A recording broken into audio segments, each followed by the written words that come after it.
एक दिन अचानक कैस की अम्मी की तबीयत बहुत शदीद खराब हो जाती है। उनकी हालत देखकर घर में अफरा तफरी मच जाती है। कैस के वालिद रफीक साहब घबराहट में फौरन कैस को फोन मिलाते हैं और परेशान आवाज में कहते हैं, बेटा कैस, तुम्हारी अम्मी की तबीयत अचानक बहुत ज्यादा बिगड़ गई है। अल्लाह के लिए जल्दी से जल्दी घर आ जाओ, देर मत करो। ये खबर सुनते ही कैस के होश उड़ जाते हैं।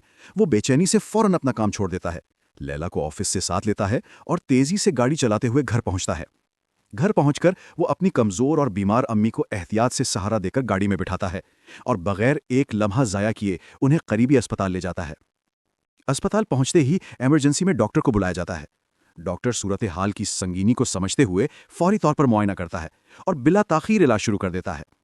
कैस इंतहाई परेशानी और घबराहट में अपने भाई हमीद को कॉल करता है और कांपती आवाज में कहता है, हमीद फौरन अस्पताल आ जाओ, अम्मी की तबीयत बहुत खतरनाक हद तक खराब है। ये सुनते ही हमीद भी घबरा जाता है और जल्दी से अस्पताल पहुंचता है। वहां पहुंचकर वो अपने भाई से गले लगता है और रोने लगता है। वो बताता है कि उसके एक करीबी दोस्त ने उसे धोखे में सब कुछ छीन लिया।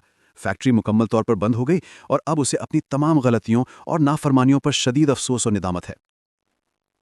कैस अपने छोटे भाई को प्यार से तसल्ली देता है और कहता है कि घबराओ नहीं, सब कुछ ठीक हो जाएगा, अल्लाह पर भरोसा रखो। इतने में डॉक्टर बाहर आता है और संजीदगी से कहता है कि उनकी वालदा की हालत नाजुक और फिक्रमंद कुन है। उन्हें किसी किस्म की टेंशन या परेशानी हरगिज न दें, मुकम्मल आराम की जरूरत है। दोनों भाई सहमे हुए और दिल में खौफ लिए अपनी अम्मी के कमरे की तरफ जाते हैं। हमीद अपनी अम्मी को बिस्तर पर लेटे देखकर बेइख्तियार रोते हुए उनके कदमों में गिर जाता है और बच्चों की तरह रोकर माफी मांगता है।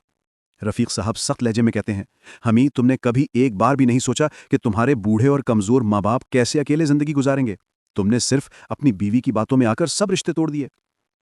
इस मौके पर दोनों भाई अम्मी और अब्बू के सामने सच्चे दिल से वादा करते हैं कि अब वो कभी भी किसी भी हाल में अपने माँ बाप को अकेला नहीं छोड़ेंगे और हमेशा उनका ख्याल रखेंगे। ये सुनकर रफीक साहब और उनकी बीवी की आंखों में खुशी के आंसू आ जाते हैं। कुछ घंटों बाद डॉक्टर दोबारा मुआयना करता है और राहत की खबर देते हुए कहता है कि अब अम्मी की हालत बेहतर है, इन्हें घर ले जा सकते हैं, लेकिन एहतियात जरूरी है। घर वापसी के बाद लैला के वालिदैन भी फिक्रमंद होकर खैरियत दरियाफ्त करने आते हैं। कैस अपने दूसरे भाई मजीद को भी फोन करता है और कहता है, मजीद भाई, अम्मी की तबीयत आज बहुत खराब हो गई थी, अब बेहतर है, लेकिन तुम भी अपने घर वापस आ जाओ, माँ बाप तुम्हें याद करते हैं। मजीद फौरन कहता है कि वो जल्दी अपने पूरे खानदान के साथ वापस आ रहा है। कुछ दिन गुजरने के बाद एक शाम लैला शर्माते हुए खुशखबरी देती है कि वो हामला है।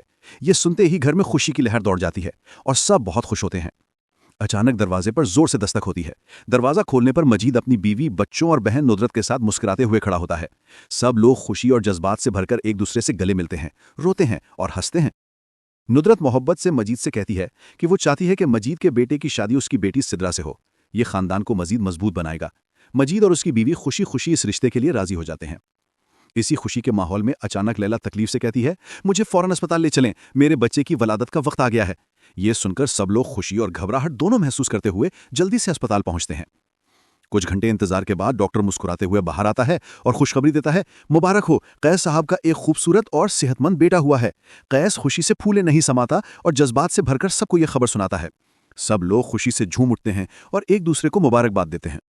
जब सब लोग मोहब्बत से लैला के कमरे में दाखिल होते हैं तो वो थकी लेकिन खुश नजर आती है। वो पूछती है, बच्चे का नाम क्या रखें? रफीक साहब प्यार और फख्र से कहते हैं, कैस, मैं तुम्हारे इस प्यारे बेटे का नाम सुल्तान रख रहा हूं। लैला खुशी से मुस्कुराकर अदब से कहती है, जी अब्बा जी, जैसी आपकी मर्जी। इस तरह कैस का बिख